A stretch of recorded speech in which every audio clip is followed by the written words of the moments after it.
You're good to go. Hello and welcome to the Mostly Star Wars podcast. We are super excited to talk about all things Bad Batch Season 1.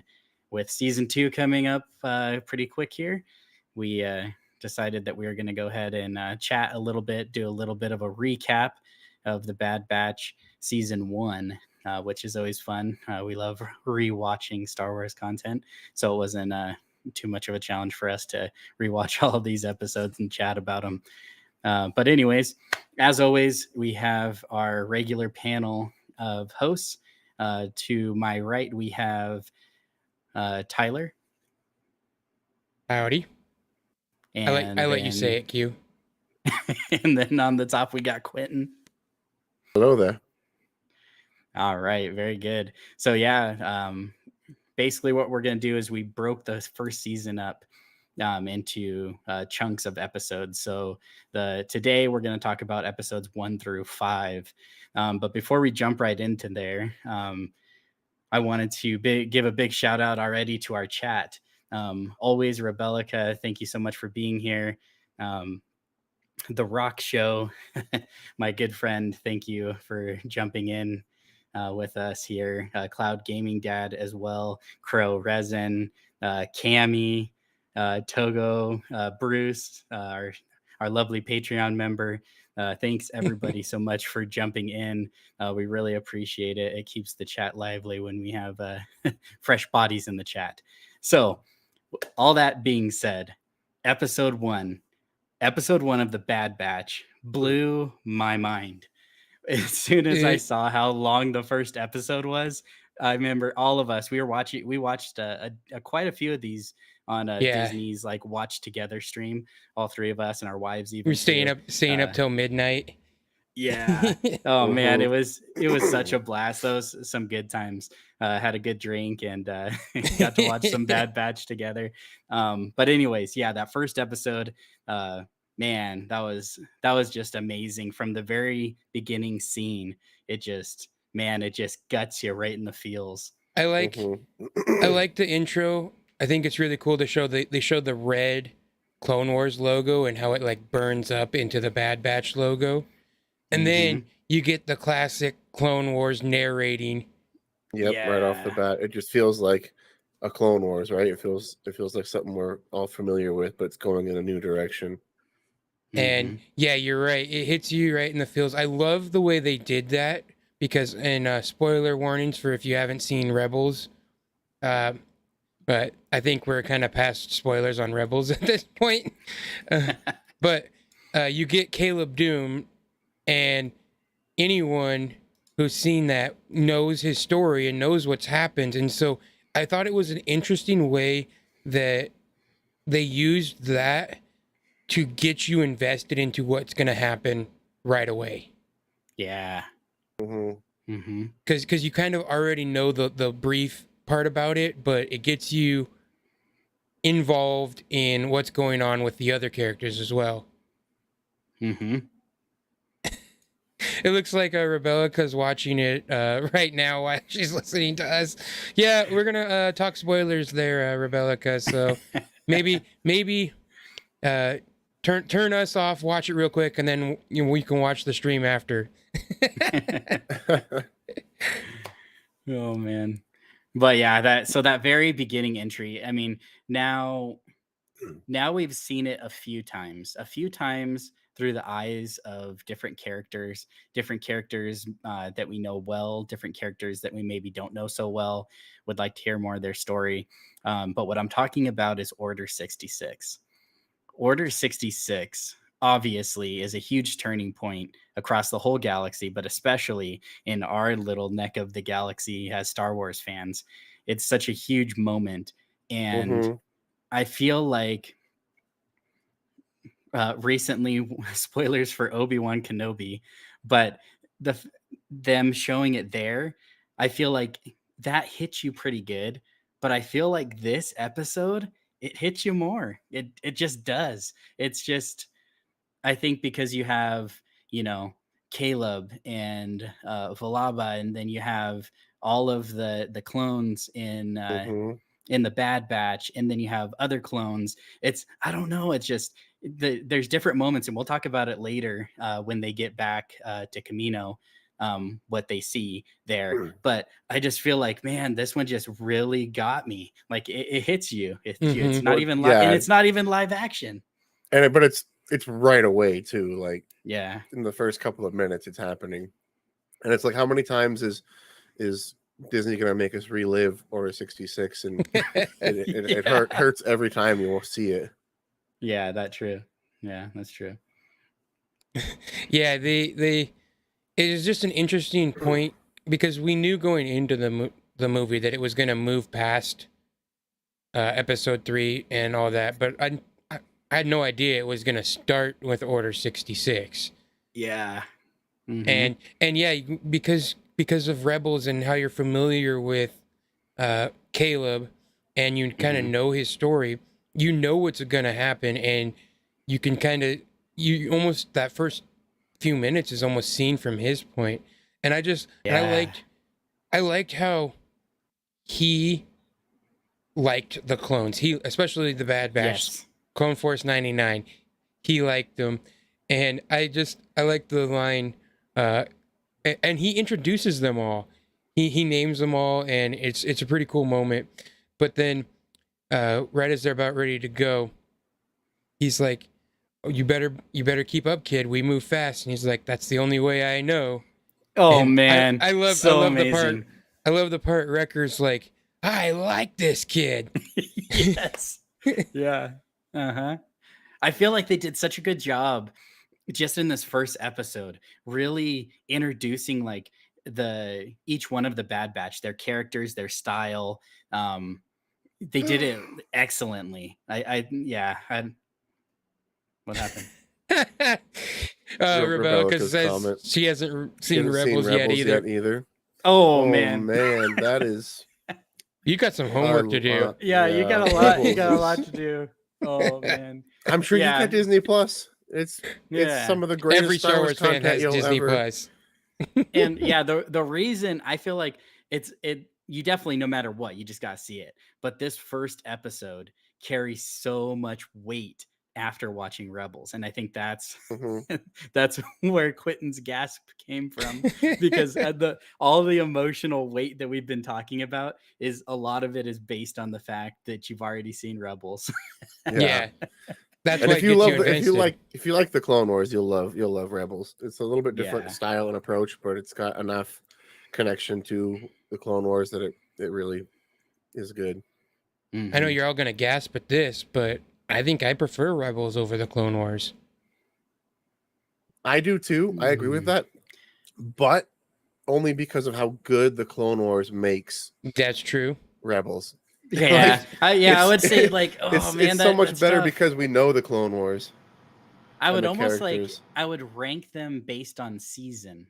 I feel like, and I feel like they may overlap in a few because season 7 of the Clone Wars is is amazing. Yeah, that's true. That leads straight into this here that we're I totally forgot to mention that. That's what I was gonna say too. Is I love the end of season 7 of the Clone Wars where you already get this introduction, but that's like they had their 4-episode arc in the last season.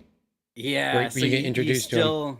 Right, you get this introduction, but I feel like it was definitely the way they intended it. The build up to it gave you that excitement to want to know more, to learn more.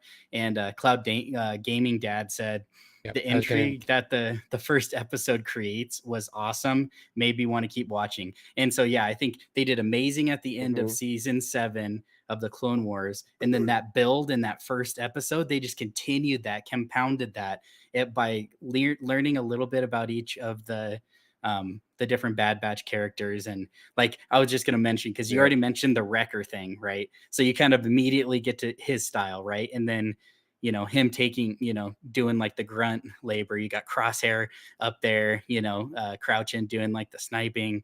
And then I really love the part where you have Tech, and he's the one that Rebellica mentioned. Tick. Tick.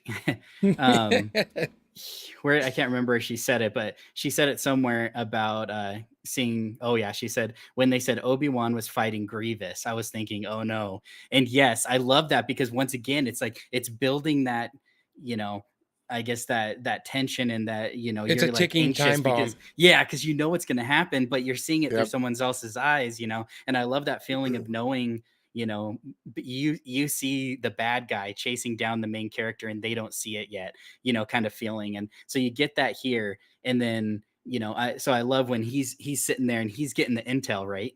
So he's all like, you know, oh yeah, if my intel's correct or whatever. And, you know, so like he's definitely the techie guy. He's, you know, he's monitoring all of like the different audio waves and stuff like that. And he's hearing like little things like, oh man, you know,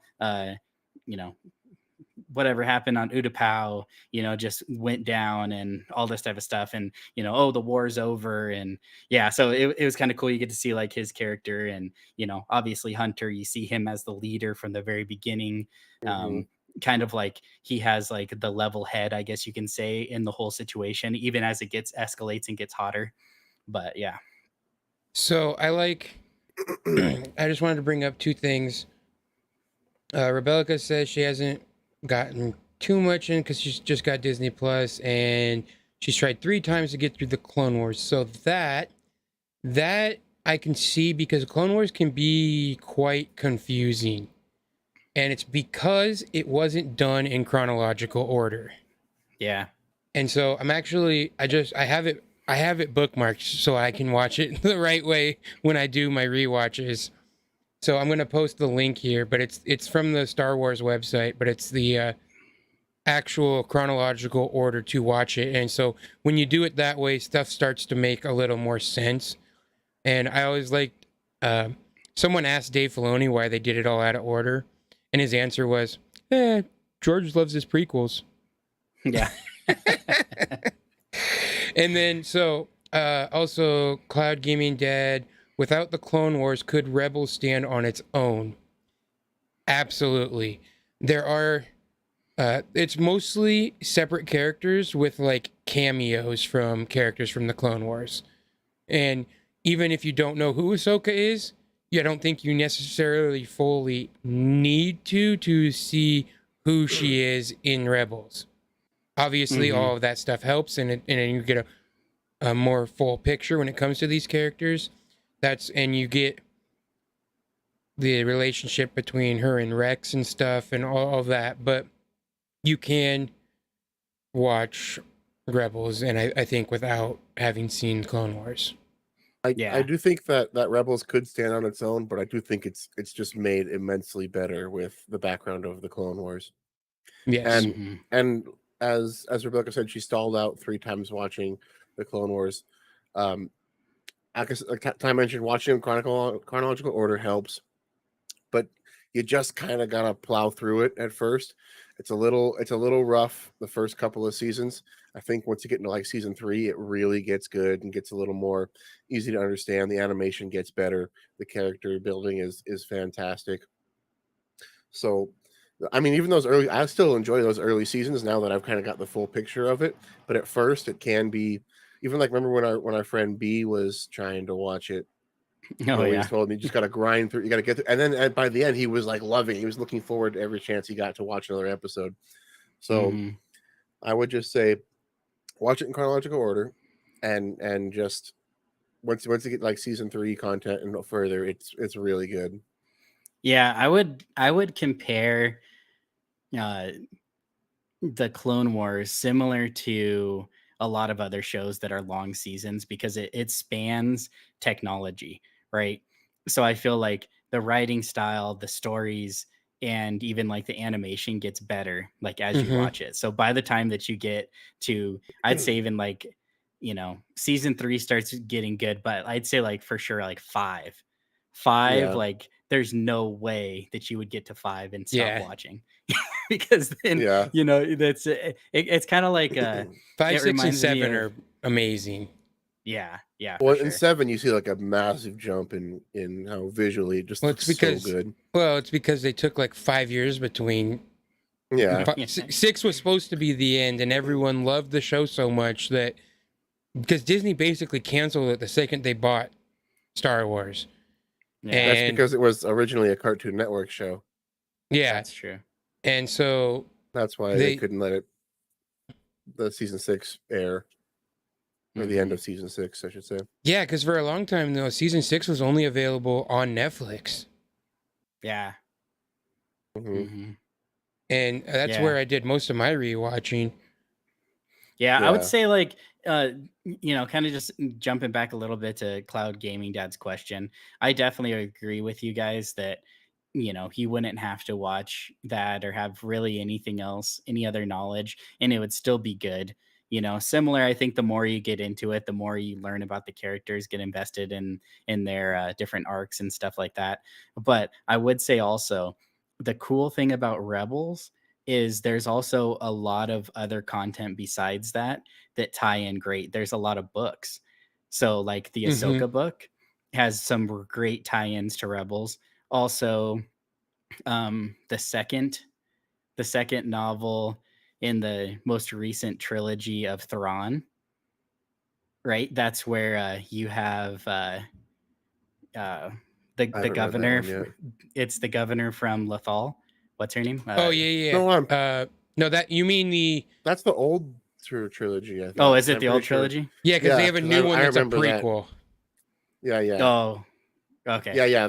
They have a big story on her, and Yeah, Price, right? Governor Price. Price. Yeah. So it has like her whole story from the very beginning, which is amazing.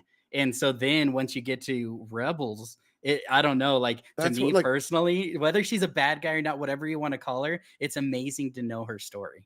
like Mhm. reading that book has totally changed my outlook on her in Rebels. It's kind of weird because obviously I watched the show before I read that book, and now Right. it's like completely different. Mm-hmm. And there's even A New Dawn, which is the story of how Kanan met Hera. That's a pretty good book. That one's Yeah. that one's just solid. fun with Yeah, Kanan's infatuation with Hera. Yeah, pretty much. Mm-hmm. Yeah. Yeah. So yeah, we kind of got a little off track though. So let's talk Anyways. about the Bad Batch.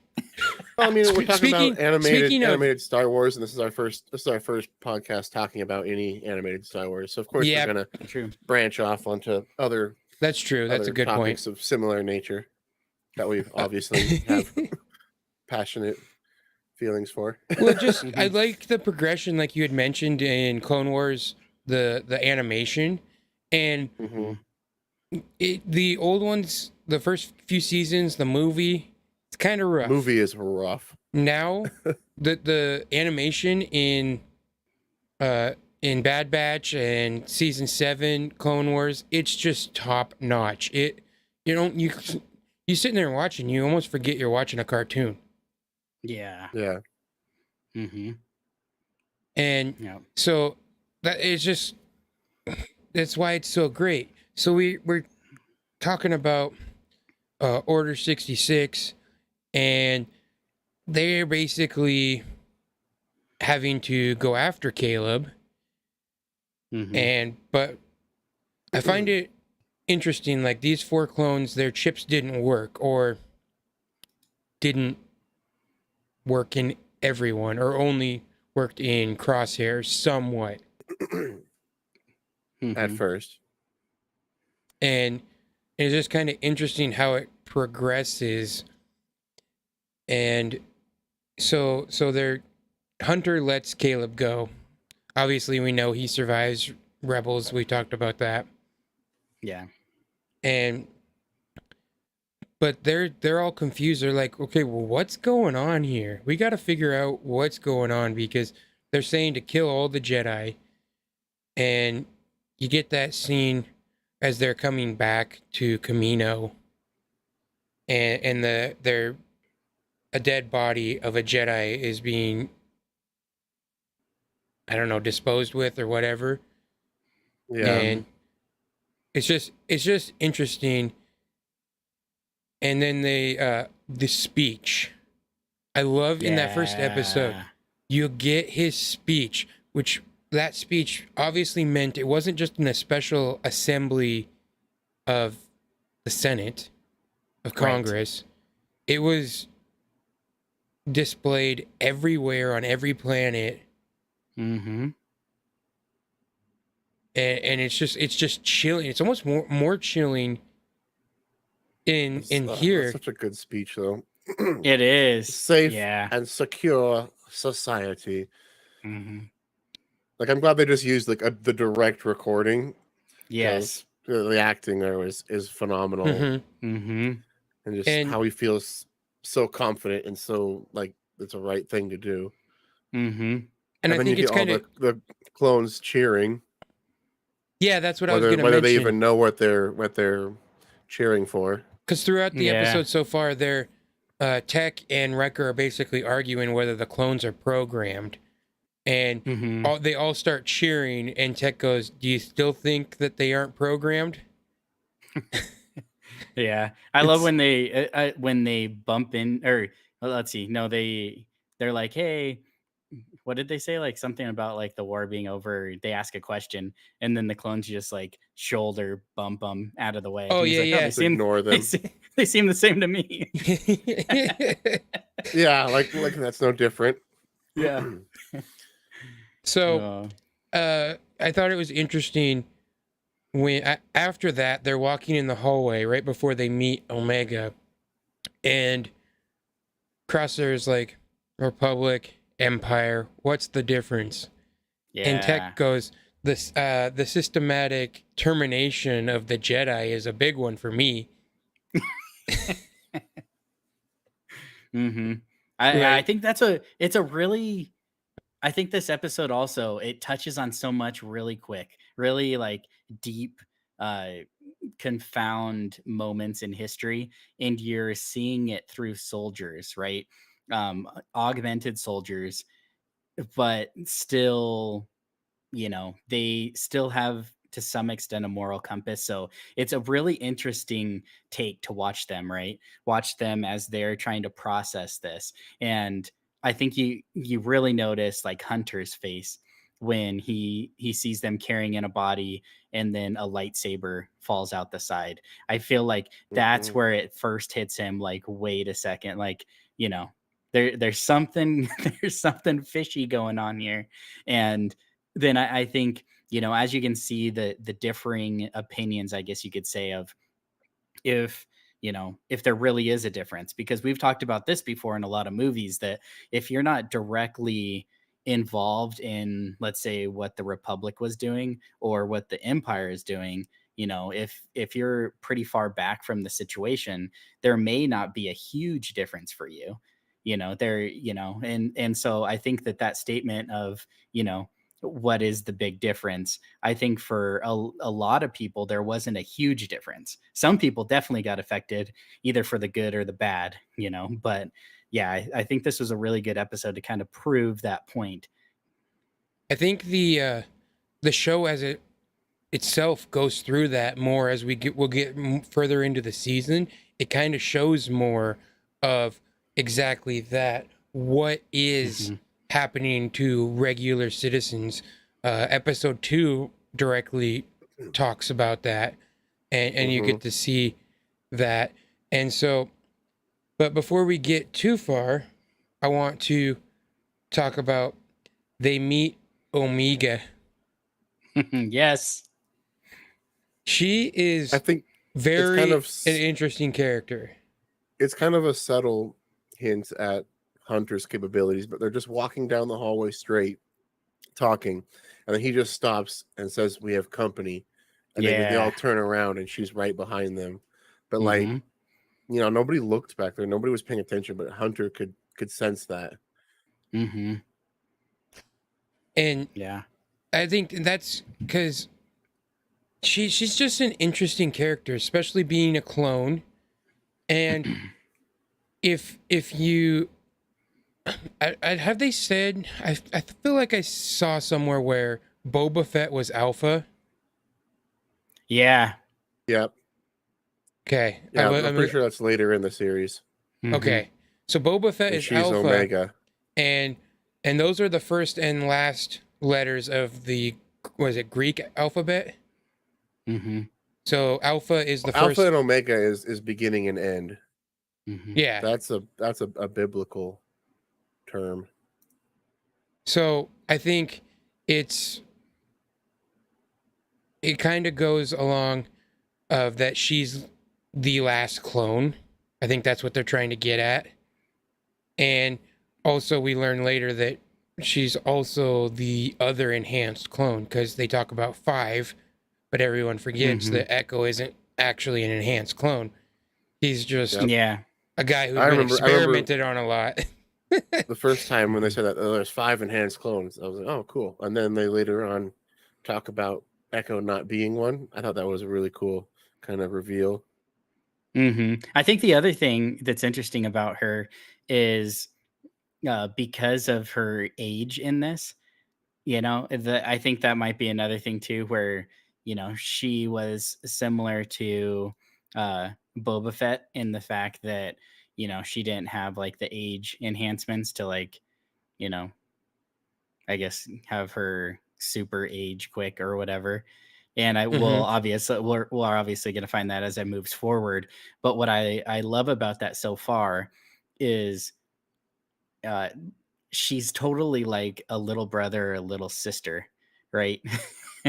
And like because she like idolizes, this group who she feels a strong connection with, Yeah, I and like that's when you like the first meet her, like she's older a fan. brothers. Yeah. And it's like she wants to tag along. She wants to be there, and she thinks they're cool. And then later what we'll see in the mess hall or whatever Yeah. is but she goes a step further, like she not only like idolizes them, thinks they're cool, but she also feels as though she's one of them, and so she's going to stand up for it. And I like how she just sits down and starts eating with them, and they're like, "Are you sure you want to eat with us? You can go somewhere else." She's like, "Nope, I'm good. Yeah. I think I'll stay." Yeah. And Just wanted then to say thanks, Rebecca, for chatting by. Enjoy the show and give us a listen later once you've been able to enjoy it. Yeah, I appreciate you, Rebecca. but yeah, and then one of the regs makes fun of them, and she throws food at them. I just think it's the funniest food fight because like everything's about to be calm, and they're gonna get over it, and Wrecker's like, nah. Yeah. I love it too when the regs turn and the one that, definitely got hit with the food, still got like food dripping off of him and stuff. I think he definitely ponders it for a second of if he's going to do anything, and he's looking right at Omega. And then all of a sudden Wrecker stands up behind her, whether she knows it or not. But then he's kind of like, yeah, I'm not doing that. Well, I like just before that when Tech is talking about how pretty much all clones are programmed, even them to a certain extent. And he's just talking all calm and sciencey, and Wrecker's just yelling at him, "You take that back!" Just Wrecker's, "I'm not programmed." And my I like favorite to blow line stuff up. My favorite line of the entire series, why I love Wrecker. Maybe I like to blow things up because I like to blow things up. It's just that is just Wrecker, and I totally. He's just like the kid. He's still a kid of the group, right? And like I totally get that. Blowing stuff up is awesome. Who doesn't want to blow stuff up, especially droids, right? Big explosions, massive damage, and nobody's actually getting hurt when you're blowing up droids. Yeah, I think you kind of hit the nail on the head there. Like he's just like a big kid, and that's kind of like we all like love him. He's he's the big brute, of the group for sure. He's the strong one, and everything, but he's like the heart of gold type one. And we'll see that later as his relationship builds with Omega. But what I was going to bring out is my son loves Wrecker too. And I think because that comes through, like him being like the young kid, like, he's appealing to kids, because of his personality and his style and everything. So I think it also is not just because you see it when he's talking to Caleb and then Omega, but also I don't remember their names, but Cut, his kids. They're like that's Uncle right. Wrecker. And so they all love him too. And he's like, "Oh, you guys remember me?" And then they go out and play or whatever. And so yeah, it comes across. It's not just I think like you said, he's a kid at heart, basically, and he likes going and messing around with stuff just like all the other kids. Mm-hmm. Yeah. But So I think I think probably our next big reveal in this first episode is Tarkin, right? So yeah, Tarkin's like a big reveal, and obviously, as most Star Wars fans, we're like, Tarkin. So yeah, and obviously he's going to play a important role throughout this whole series season. But yeah, that was really cool to see him make an appearance on this show. I like how they kind of showed his first involvement in the Clone Wars, but then I like Mhm. in this they show how he was like really involved, like at the start Yeah. of the Empire. He was a major player in the Empire, Hmm. and how much of a victory A New Hope was just for them to take out Tarkin, not just the Death Star, but the man himself. yeah, exactly. And he's in here basically to get rid of the clones. That's what Yeah. he and even Echo mentions it, like he wasn't that much of a fan of the clones in the Clone Wars in that episode where Echo disappears. Hmm. Yep. And so you get that, and you get some code names, War Mantle, which I believe is basically them just trying to switch it to conscripted soldiers because Yeah. they Yeah, and War Mantle is a name that is used in Rogue One when she's searching the Empire's database looking for the Death Star plans. So That's that's where right. that's that Easter egg. Hmm. so there are a few things there where how much better is it because they're talking about whether they want clone troopers or conscripted soldiers. Say that fast. And basically, I think they're talking about loyalty versus precision and not. And I think the whole plan with the Empire is to get regular people to be the army. Because if you get regular people, eventually when you get a big enough stormtrooper, everyone's a stormtrooper. Also, everyone knows someone who's a stormtrooper or his family has family members that are stormtroopers. And at Yeah. that point, it's almost just hard not to just be sympathetic to the Empire. Yeah. Hmm. Well, it's not just that. It's Tarkin's also considering the cost of Yeah. clones, and it's very expensive to make clones. Where it's cheap to have inscripted soldiers, which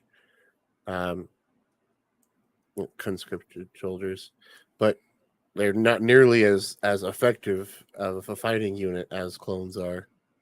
But And you that's can where you tell get the Empires. You can tell that they've got some big expenses to be working on if this is what they're worried about spending money on. Like Hmm. they've got a Death Star to build. obviously you got Death Star. They've got Star Destroyers, TIE Fighters, shuttles, Yeah. walkers, all kinds of military expenses that the Empire is going for right away at this point. Yeah. And that's what's interesting because, well, if one, you have their test, and they even use live ammunition. Wrecker gets so mad that he gets shot by, which is actually a cool Easter egg, original Dark Troopers. So, if you had noticed in The Mandalorian season 2, in the last episode, the Dark Soldiers or the Dark Troopers, they're like Dark Trooper 2s. they're 2 or 3s. I think they're 3s, and that's from the video game. Which video game was that? It was Well, it's from a lot of stuff, but yeah, um, but they're the I more think advanced versions. So Jedi these are Knight the series had some. yeah. That's what I think it was. I But know that was it was the unique unit for the Empire in Galactic Battlegrounds.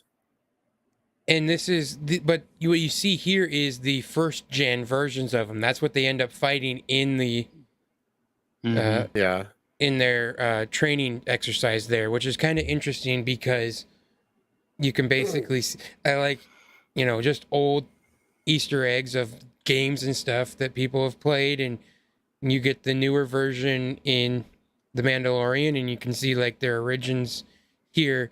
It's just fun Easter eggs, the way they do this.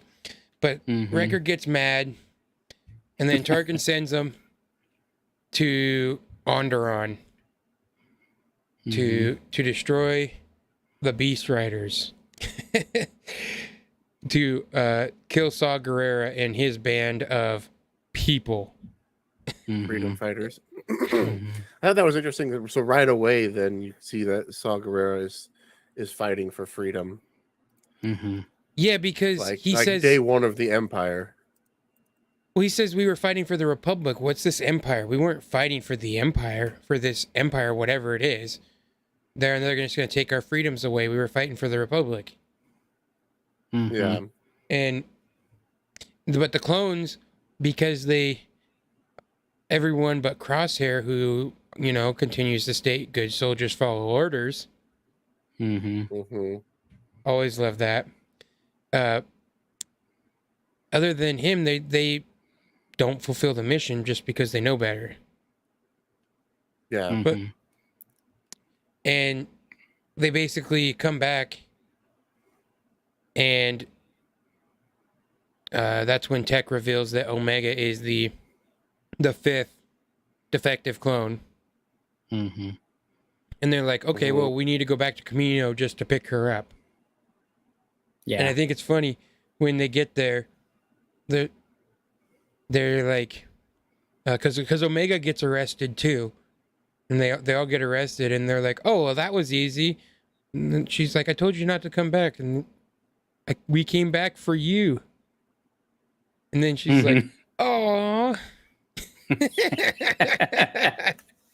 I know, it's so amazing. Yeah, I think I'll just take a step back and say once again, like seeing Saw Gerrera, like that was amazing too. Just like the whole thing, because I think going up to it, when you like, they don't know, we don't know what you're walking into. I think they call them like insurgents too, right? And so you're kind of like they're separatists.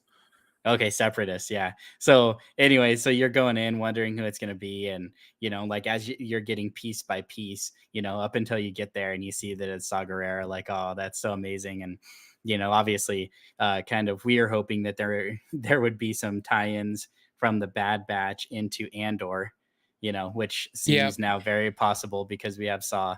But yeah, so I think that moment and that whole discussion was actually very good. That was very good scripted in this episode. And really us getting to understand a little bit more about the Bad Batch themselves, how they react to it, but also getting to know more about the situation through Saw and through the eyes of him, and all of him, his freedom fighters. Yeah, I think Saw might be setting the record for like most times as the side character in random cameos. Yeah, like So he gets Clone a couple Wars, episodes in Rogue the One, Clone Wars, Bad Batch, Andor, Rebels. Yeah. I think he actually might have been the very first character from the cartoons to make it into live action.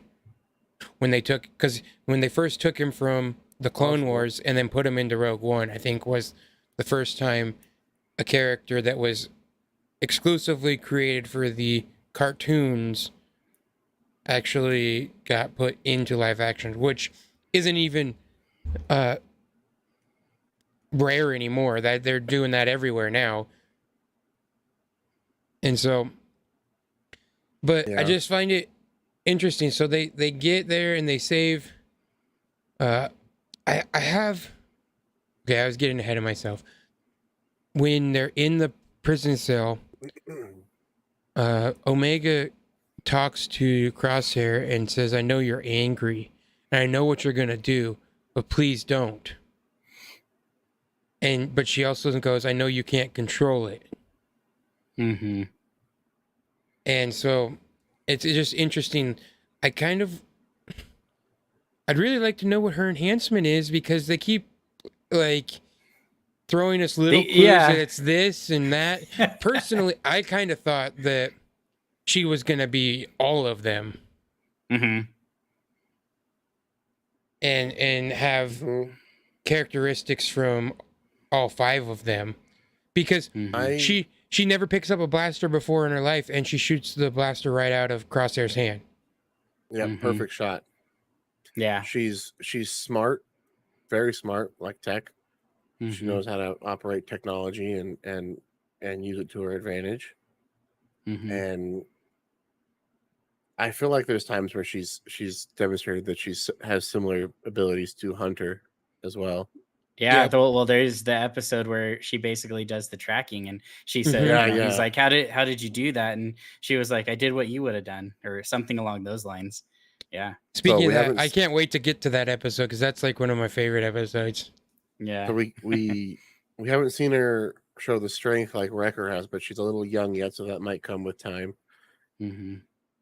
But she's showed the other 3 pretty much in these first 5 episodes. Mm-hmm.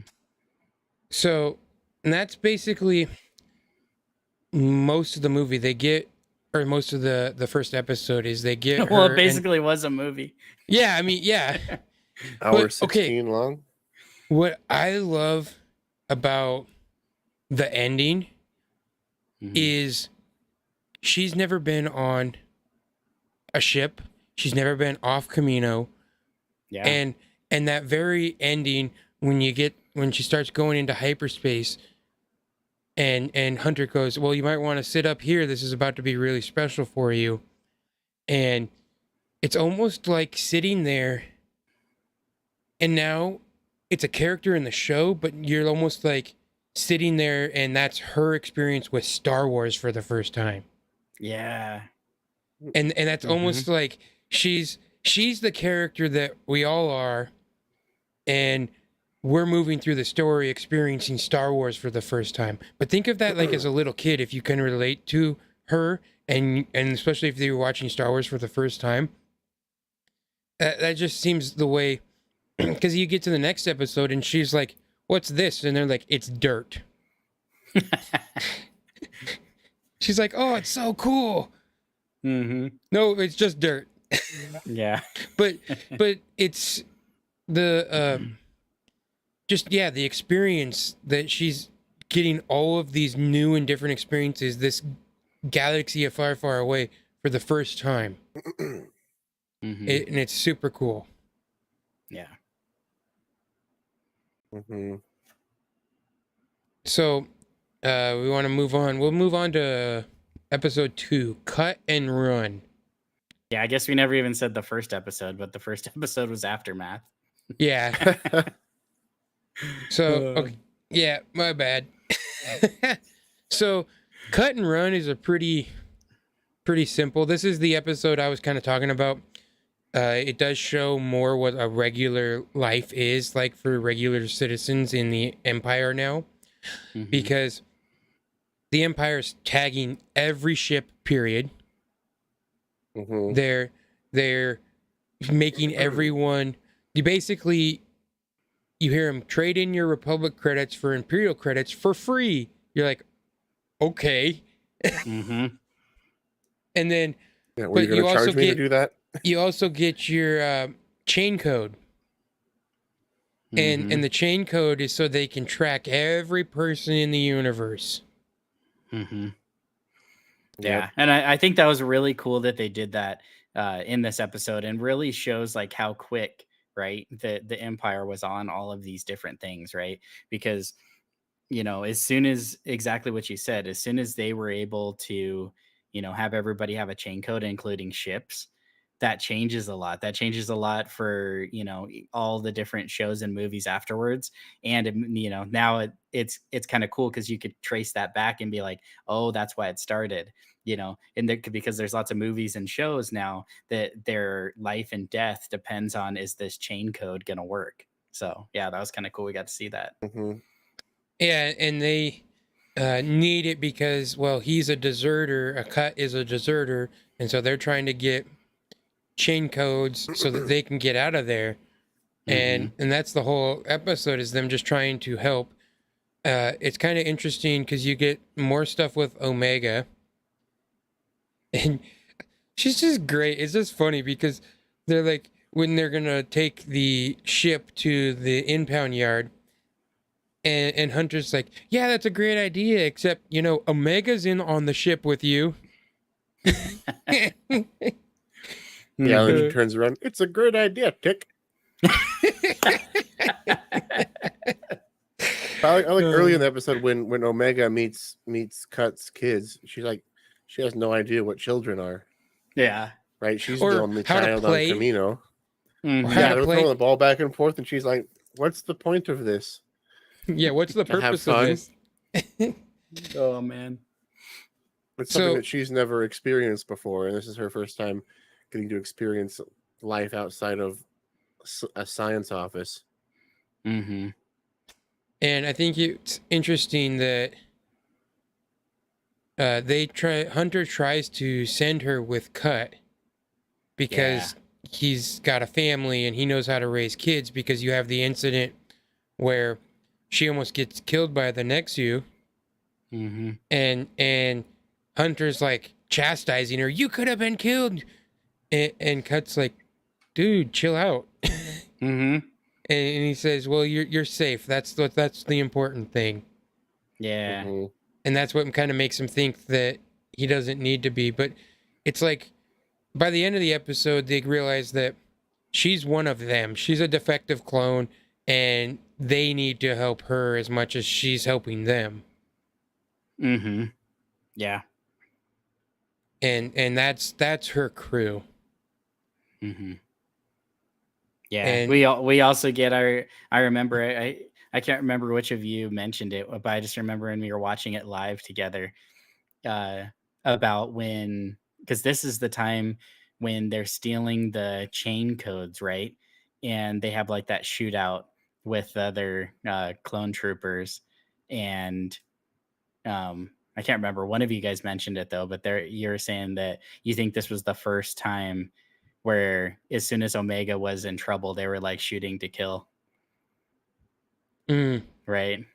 Yeah, because before I mean, it they're would be like- hard for them, because even if they are regs who don't like them, Mm-hmm. they're still their brothers. Mm-hmm. And so it And- just kind of like starts solidifying the family, because Omega makes her choice, right? And then I feel like it was around that moment too where they realize, yeah, this is our whole crew, this is our family, and they're gonna put their lives on the line, for each other. And so I think this was at that very end of the second episode was really important, I think, to start solidifying the fact that they are in it for the long run for each other. Mm-hmm. Just Star Wars says, "You guys are killing it with these streams. Keep up the good work." Well, thank you for the kind words. Yeah, appreciate that. Yep. Thank you. Yeah, thank you, man.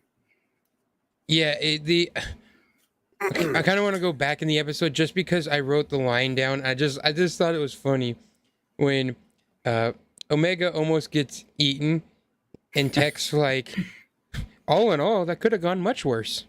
Yeah. No, he always has like those amazing one-liners, that just, right on point. Right? Yeah, it's almost like, I want to say almost like a Drax. Like he's not sarcastic. He's like just all factual about everything. Yeah. But some Well, of he it did sounds die. sarcastic. Yeah. Mhm. Yeah. But then, okay, so we get on to episode 3 now, replacements. Now, Mhm. basically, Tech doesn't fix the ship because he's trying to create a device to analyze the inhibitor chip. That's what his main goal is.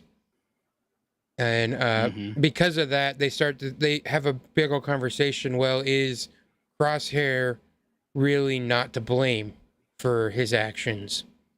Mm-hmm. But one of the reasons why I like this episode is because I feel like this is one of the most Easter eggy episodes. Mm-hmm. And so they're out there trying to repair the ship, and it's dark, and Echo just has his flashlight, and he sees empty eggs with slime on them, and then I just love the click, click, click, and you get that uh the from the music, and it just gives you that vibe of like Alien. But then you Yeah. get the 3 scratch marks on the ship, and I'm like, well, that's Jurassic Park. and then Omega is sitting in the cockpit, and one of them goes across the viewport, just like in Empire Strikes Back when Leia's in the cockpit. Oh, right. And I'm just like, all of these just make it a very like Easter eggy episode. It felt like, and it's just one of those fun ones to me. It Mhm. might be one of those more that people would call filler, but Yeah. you know, Rebels is the one that always proves to me that I always go back to. If you think something's filler, there's one episode in Rebels that is like the most filler of filler there ever was to fill. And yet, and yet, in the last episode, you're like, oh wait, that was from that episode. The Mhm. very last episode of the show, and that episode came into play. And I thought, so I always think that no, there's not really such thing as filler. It's just more to the story. Mhm. Yeah. Well, also And I in think this episode, you start to see Wreckers getting headaches, right? Mhm. Mm-hmm. Because he keeps The getting ship hit in the is- head too. Yeah. Well, and it's a hint towards the inhibitor chip starting to try to take over. Mhm.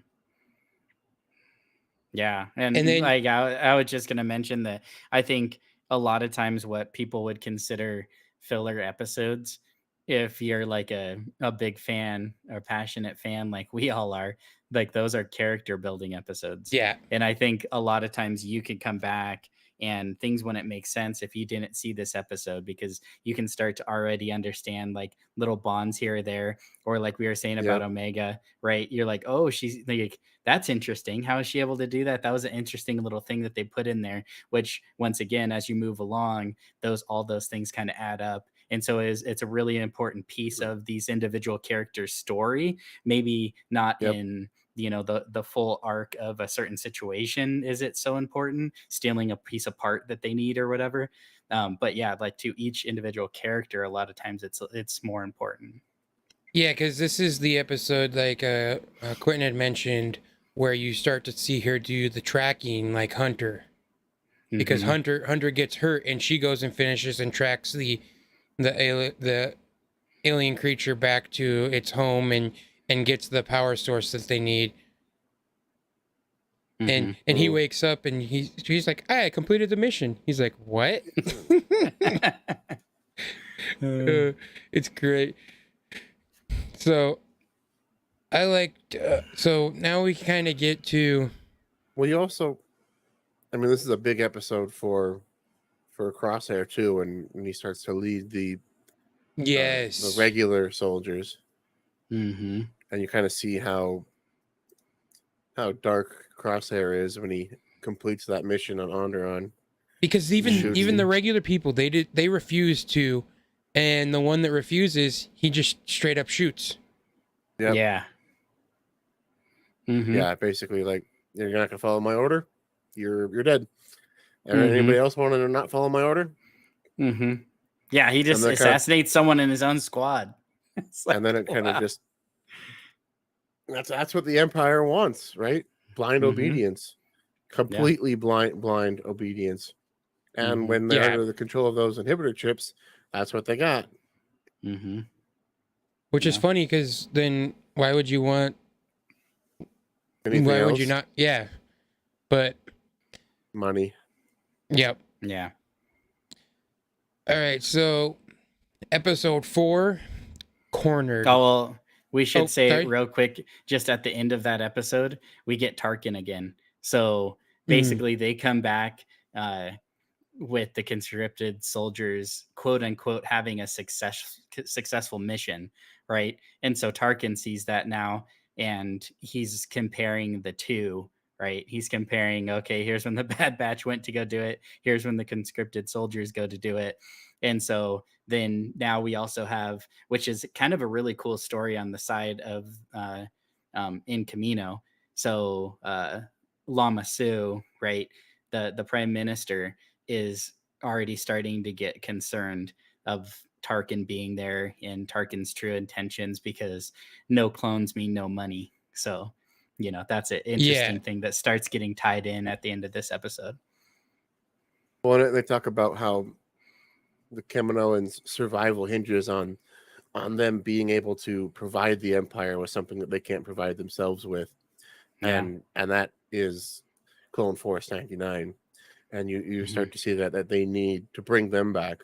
So it's not just the Right. Empire that's hunting Omega and Clone Force 99, but the Kaminoans as well. Yeah. Yeah, and that's where we get into the next episode, which is episode 4, Cornered. And so they head to Pantora. I thought that was another Which I thought interesting was one. cool. Yeah, another cool planet. Clone Wars. I don't think you don't go to Pantora, but it's on the moon where that one episode. Go one of the moons, yep, where those snow creatures are. I can't remember their names now. Don't you hate that when you're like, oh, put on the spot, and then I can't remember? Yeah. So, but yeah, you get to go to Pantora, and there's just some fun things like Echo getting mad because he gets sold as a droid. Oh yeah, I forgot about that. Yeah, I love that. And then the guy buys him as a droid, and then as soon as another droid sees him, like, you're not a droid. Like instantly, they knew. You're not one of our kind. And I think I was also laugh because he's like, well, not 2,000. I'm worth more than that. Yeah, he's like, you can do it as long as you get more than 2,000. We also get introduced to animated Fennec Shan. Yes. Yeah. And so yeah, that was exciting. Yeah, that her character is awesome. I really like her character. I like that we get to see more of it. I hope we continue to get to see more of it. It's almost like I like when you explore characters like that, you can kind of do it in animation, because then you can still use the actress even though her character would be 30 some years younger. Right. Than she is. Can still do the voice.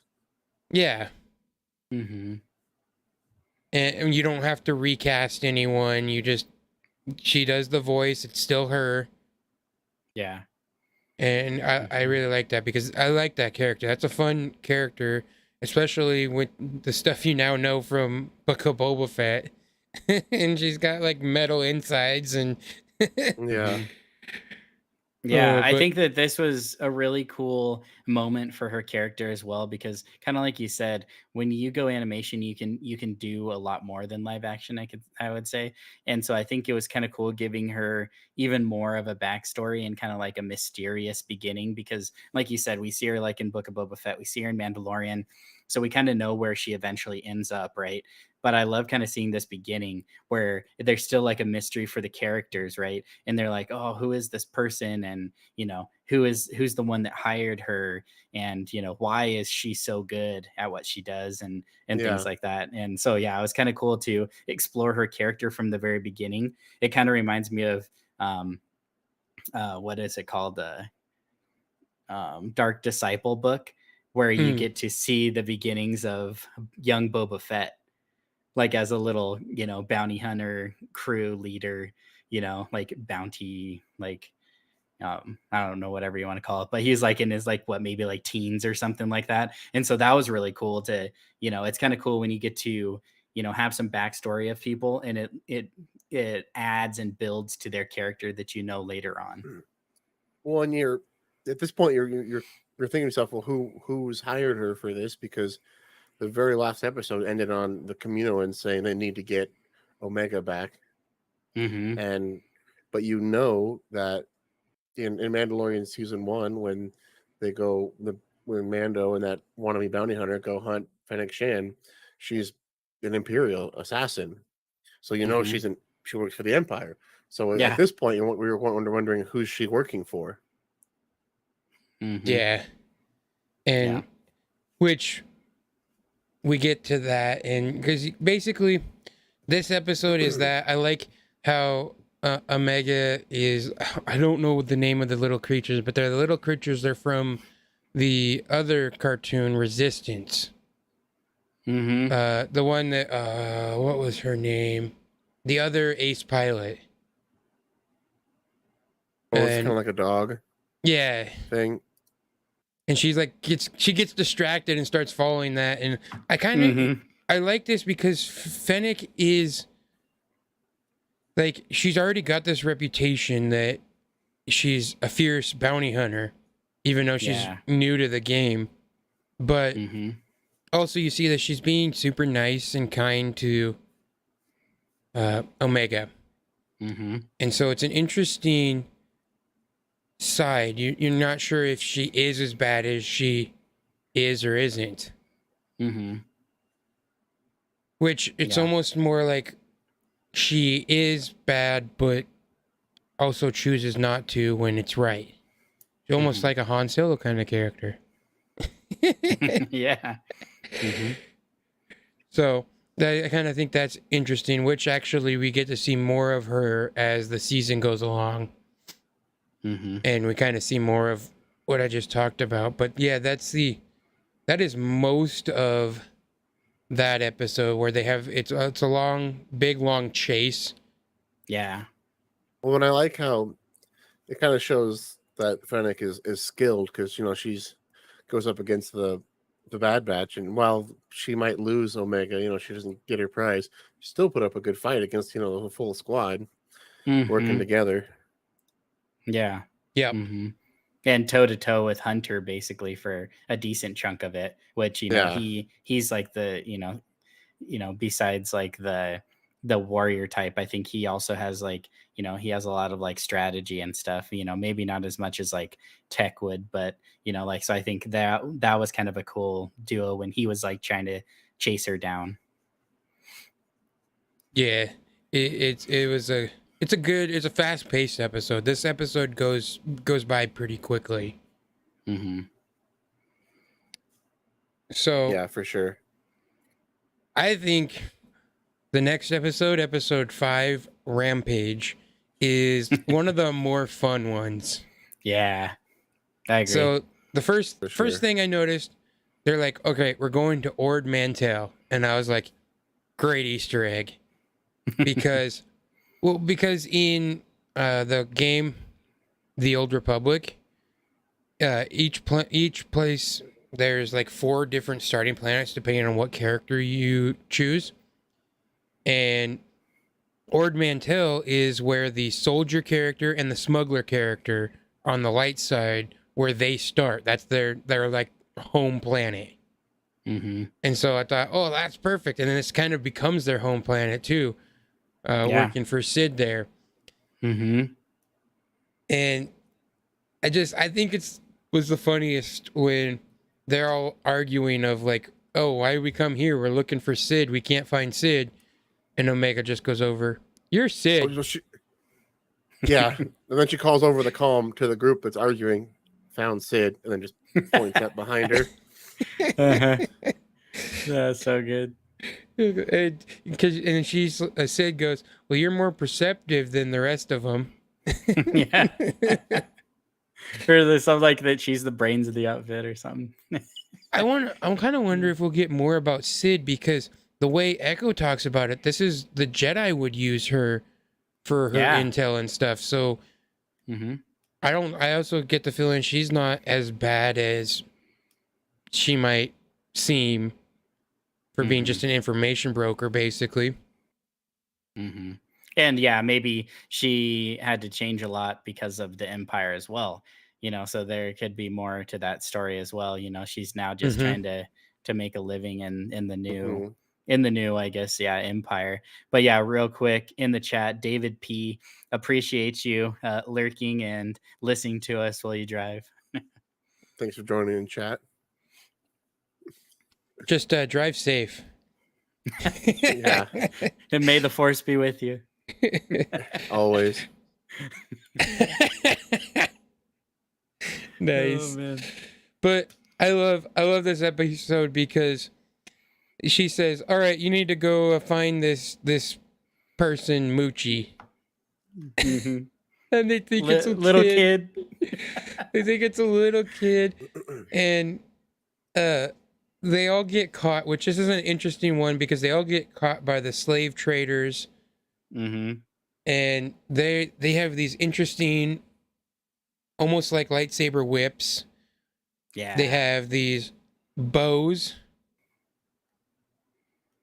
And they just have interesting weapons, and it's just an all around a very fun episode because they get caught, and I like how Echo notices that uh Omega is watching them, so he's like, "Oh, this would be a much different story if we had our gear." Like, just trying to say it really loud so that she gets the hint. Mm-hmm. And I think I also like she starts knocking off a little bit of rock, and they kind of get distracted. So Wrecker just kicks a rock and totally takes out a dude. Yeah.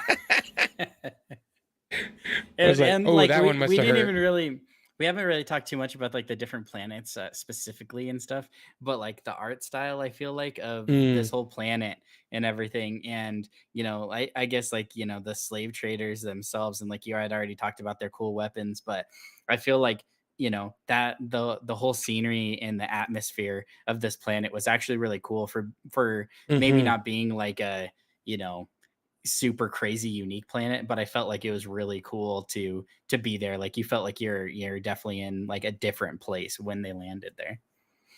Yes, that's definite.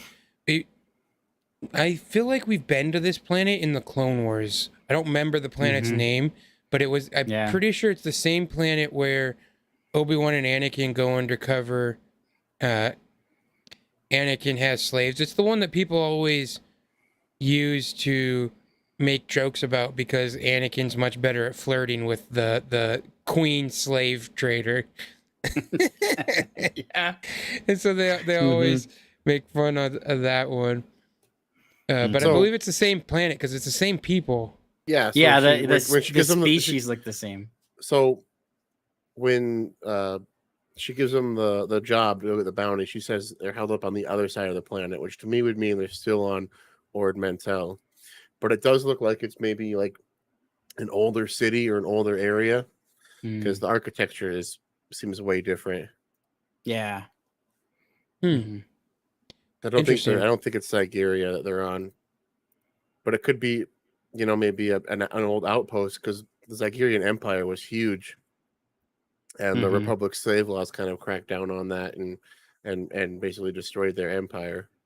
So it could have been an old outpost of theirs because the architecture does look similar to the Zygerian homeworld. So I just like that, and she when the animal escapes, and all of a sudden there's a adolescent rancor. Yeah. It's so great.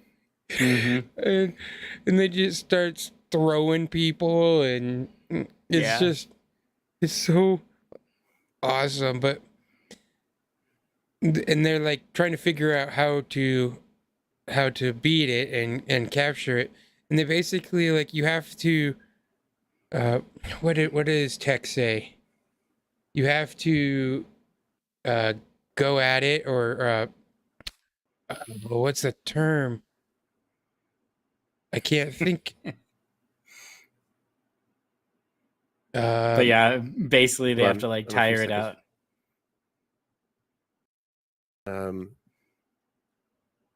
They adhere to a social hierarchy.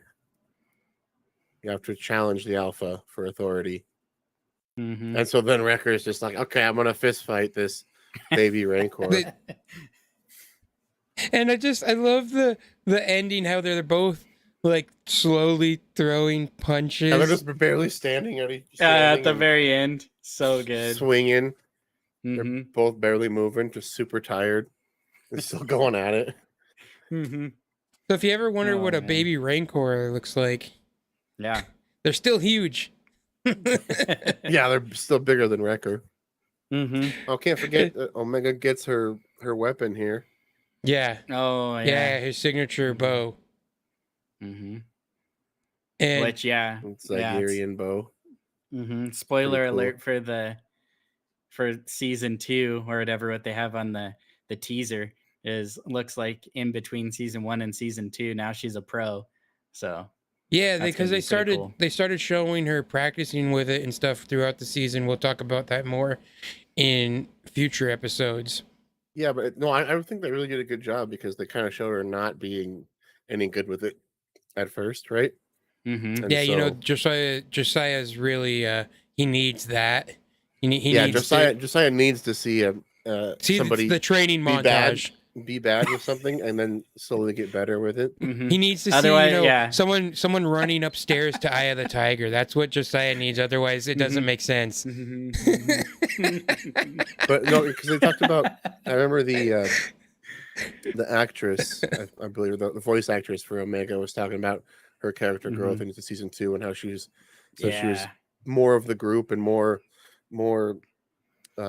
dangerous, kind of like, and you can see that in the trailer. She actually has like her own armor, like the rest of the Bad Batch.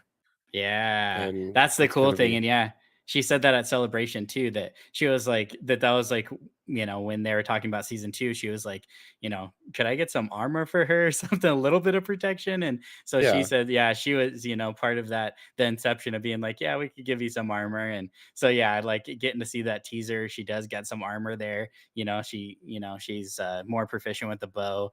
Yeah, I'm super excited to see her, you know, be a bigger part of it and maybe even take the lead on some side missions with maybe just a couple of them or something. I'm glad we're rewatching this because now I'm getting real excited for season 2. Yeah. Right? Mhm. Well, it's one of the newer The ones trailer too. I was mean, awesome. So good. it's been over a year since this came out, but it's also kind of weird that it's been this long without any kind of animated Star Wars. Yeah. And I know we're getting it, but it's almost like there's usually there's been something ever since the Clone Wars came out, basically. Mhm. And so Yeah. yeah, I'm very much looking forward to next season. But yeah, she gets her bow. I love the moment when when they finally exhaust the Rancor, Moochie. Yeah. And Hunter goes, "Good job, Wrecker," and he goes. He just like puts up his thumb, like he's just like resting on top of the Rancor. It's like they're both like sleeping together. Yeah, it's almost And Omega's just like, oh, she's kind of cute actually. A Rancor. Yeah. But it's just a fun episode, and then they give the Rancor to Bib Fortuna. So Yep. Yeah. we're That was a under the nice impression this is Easter the same giant Rancor that tries to eat Luke Skywalker. Mm-hmm. Yeah, think about that. Yeah, that's what I was thinking too. Mm-hmm. Then you're almost like, oh, poor Rancor. Mm-hmm. That yes, poor Moochie. Poor Moochie. Now you start to feel like his trainer after that start crying. One Not thing- Moochie. Yeah. One thing I just noticed, I really like that Sid is Trandoshan. I think that's kind of unique. Like it's an alien that we know, but kind of one we don't know a whole lot about. Mm-hmm. But I just noticed the back of her chair has got a big fur pelt on it, which means it's probably a Wookiee's pelt. Oh. I don't like that. How dare you be hunting my Wookiees? Mm-hmm. Right? I mean, her office is full of stuff that's Easter eggy. There's clone pilot helmet. There's a Mando helmet in there. Yeah, I saw that. There's a lot of interesting stuff in there, and that's kind of funny. I just now noticed the Wookiee pelt. Yeah, I didn't either. She's not as good as we think. Yeah. So yeah, I think that was pretty much the end of that, except the fact that I think at that time they're trying to get information from Sid at who Shand is, right? Yep. And then I can't remember Yeah. if she says she can't give it or won't. I can't remember now. So she does. They give her a name. They give him the name. And she says, if someone with that high a caliber is after you, you might need, she said friends and money. Mm-hmm. Yeah, she says she's new to the scene, but she has a high reputation for being new, for being a newer bounty hunter, but she's got a pretty good reputation for being good at what she does. And then Hunter asks who hired her, and she says that it's unknown, but her sources say she's working for a direct contract. Oh, so, yeah. Maybe that's what I was thinking. Yeah. So we at this point get a little basically bit know. More. Yeah, we at this point basically know it's the Kaminoans. No, it's the Empire. No, it's the Kaminoans. Yes, they're trying to get Omega back. So is the Empire. It's not the. Don't you remember who the Kaminoans hire later in the season? Yes, but I thought that was just an additional one. I can't remember. Nope. It's been over a year since. Because we know she's working. It's an independent contract, and we know that she's an Imperial. So it's funny because everyone listening doesn't know who the two people we're talking about unless they've seen it. Yeah. All right. So Fennec Shand, and no spoilers for our next chat when we see who the Kaminoans hire. You have to watch that podcast too, or listen to it to see who the Kaminoans bring in to find Omega. But it's a big name if you've watched the Clone Wars or Book of Boba Fett. Yeah, that's true. This has been a real fun one. We're gonna do continue on with this. We're gonna finish the season. Hopefully, we'll get this through before Andor comes out, because then we're gonna start talking Rogue One. But I do enjoy these cartoons because it's almost like you get more. It just adds so much more. People have said how much better the prequels are when you actually watch the Clone Wars. It kind of fleshes some of those ideals out, and I agree. And it's just you get more information, and everything makes more sense. And this show is no different. I will be curious what they do, because Omega is an interesting character, and I really am curious if we ever get a Book of Boba Fett 2, if there's actually going to get a live action Omega. Yeah. I think that would be a real cool one to see. Yeah, would love to see her, like a young adult, just kind of like at that time in her life or whatever. That'd be pretty cool. Yeah. Well, I know we're going to get some kind of time gap, right? There's supposed to be some time difference between season 1 and season 2, so we might get to see her growing up a little bit more. Yeah, like a teen now. Yeah. What if her live action debut is in the Ahsoka show? I would love that. That would be amazing. And like if it was Michelle Ang, oh man, that would blow my mind. I could see Dave doing that, because it's kind of like these are his characters, right? Yeah, he's like I don't the care Ahsoka show is kind of like every character. Yeah, created is going to be in it. Yeah, it's his, just every character he wants that he's made is going to be in a live action show for him. He's like, I didn't make him, but I'm also bringing Plo Koon back. Yeah. I would love that. I'm for it. Well, I mean, we've kind of discussed all that. We'll discuss some of the more episodes on our next podcast. Uh, I know, Josiah, you got lots going on. What do you got coming up?